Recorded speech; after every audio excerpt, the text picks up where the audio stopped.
Assalamualaikum warahmatullahi wabarakatuh. Selamat pagi anak-anak, semoga selalu dalam keadaan sehat di rumah kalian masing-masing. Nah, untuk pagi hari ini Ibu akan menyampaikan materi terkait dengan toharoh, hadas, dan najis. Sebelum Ibu menyampaikan materi terkait materi ini, Ibu akan menyampaikan sedikit kompetensi dasar dan tujuan pembelajarannya. Ya, untuk materi toharoh, hadas, dan najis, untuk kompetensi dasarnya adalah yang pertama, memahami ketentuan bersuci dari hadas kecil dan hadas besar. Selanjutnya ada tujuan pembelajaran. Yang pertama ada menjelaskan pengertian toharoh, yang kedua itu menjelaskan pengertian hadas, yang ketiga itu menjelaskan pengertian najis, yang keempat menjelaskan macam-macam hadis, dan yang kelima menjelaskan macam-macam najis.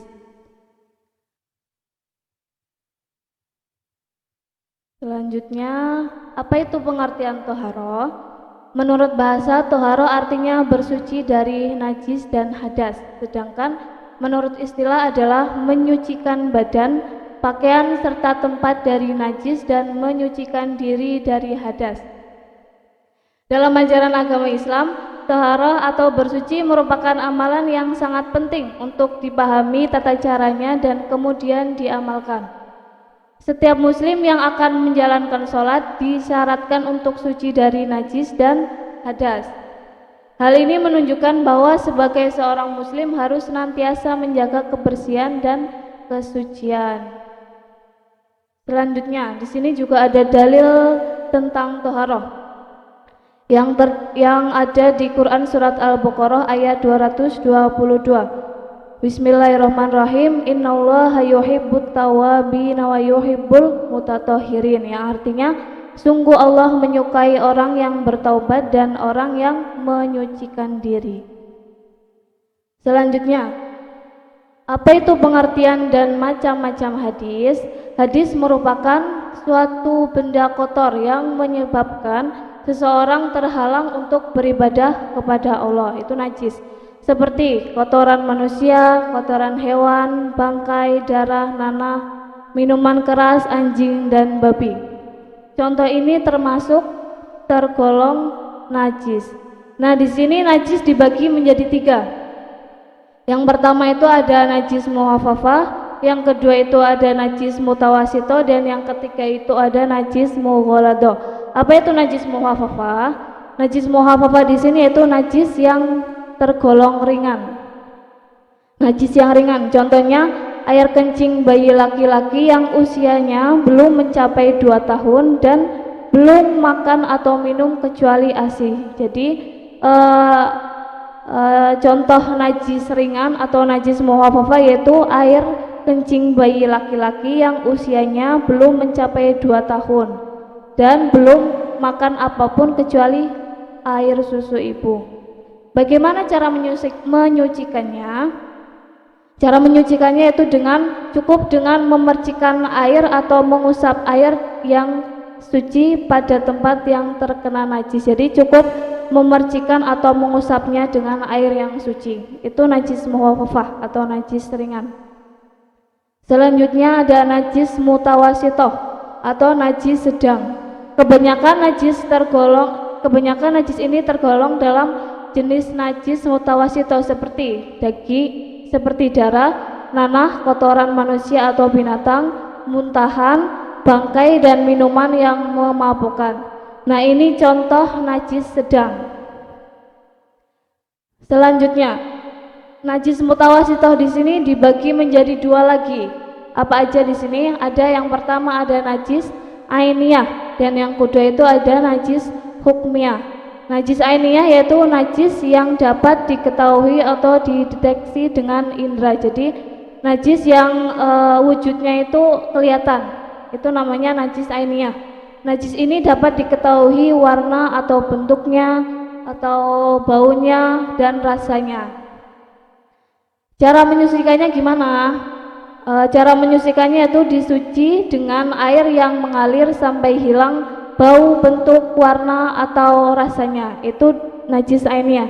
Jadi najis yang terlihat atau najis yang tampak wujudnya oleh indera penglihatan. Selanjutnya yang kedua ada najis hukmiyah, yaitu najis yang tidak dapat diketahui atau dideteksi dengan indera. Jadi kebalikannya dari najis ainiyah. Kalau najis hukmiyah di sini yaitu najis yang tidak dapat dilihat oleh indera penglihatan kita, tidak tampak wujudnya. Najis ini tidak dapat diketahui warna atau bentuknya maupun rasanya, namun kita yakin najis tersebut ada. Cara mensucikannya yaitu dengan dicuci dengan air suci yang mengalir tanpa harus hilang warna, bentuk, bau, dan rasanya karena tidak dapat dilihat oleh indera penglihatan kita. Selanjutnya, yang ketiga yaitu ada najis mughaladoh, najis yang tergolong berat. Apa aja? Contohnya yaitu najis yang bersumber dari anjing dan babi, baik jilatannya, air kencingnya, kotorannya, daging, tulang, darah maupun bangkai anjing dan babi. Jadi semua yang ada di anjing dan babi termasuk najis berat atau najis mughaladoh. Cara menyucikannya yaitu dengan air yang suci sebanyak 7 kali, dan salah satunya dari 7 itu harus dicampuri dengan debu atau tanah yang suci. Jadi ketika kalian misalnya kena jeratan anjing atau babi, cara menyucikannya itu dengan air yang suci, dialiri dengan air yang suci sebanyak 7 kali, dan kemudian dari salah satu ketujuh itu harus dicampuri dengan debu atau tanah yang suci. Selanjutnya, ada pengertian dan macam-macam hadas. Apa itu hadas? Hadas merupakan suatu kondisi di mana seseorang dalam keadaan tidak suci menurut ketentuan syara. Syara itu apa sih? Syara itu tata aturan menurut hukum Islam, itu syara. Jadi suatu kondisi di mana seseorang dalam keadaan tidak suci menurut ketentuan syara. Nah, di sini hadas dibagi menjadi 2 macam. Ada hadas kecil dan hadas besar. Contoh dari hadas kecil. Yang pertama, keluarnya sesuatu dari dubur atau anus dan kubul atau kemaluan. Yang kedua, menyentuh dubur dan kubul dengan telapak tangan. Hilangnya akal karena ketiduran, epilepsi, gila, dan mabok. Yang keempat, ada bersentuhan antara kulit laki-laki dan perempuan. Keempat ini merupakan contoh dari hadas kecil. Bagaimana cara menyucikannya?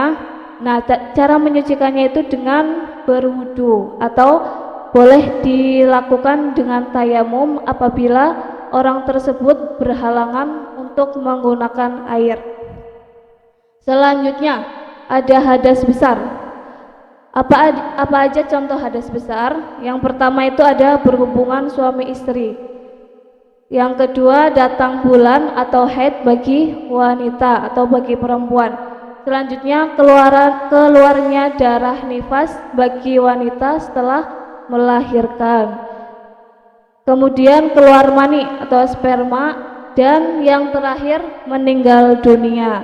Nah, beberapa contoh ini merupakan contoh dari hadas besar. Dan bagaimana cara menyucikannya? Cara menyucikannya itu dengan melakukan mandi wajib. Mandi wajib dilakukan itu dengan membersihkan dari ujung kepala sampai ujung kaki. Jadi semuanya harus terkena air yang suci, itu mandi wajib, atau bertayamum apabila berhalangan untuk menggunakan air.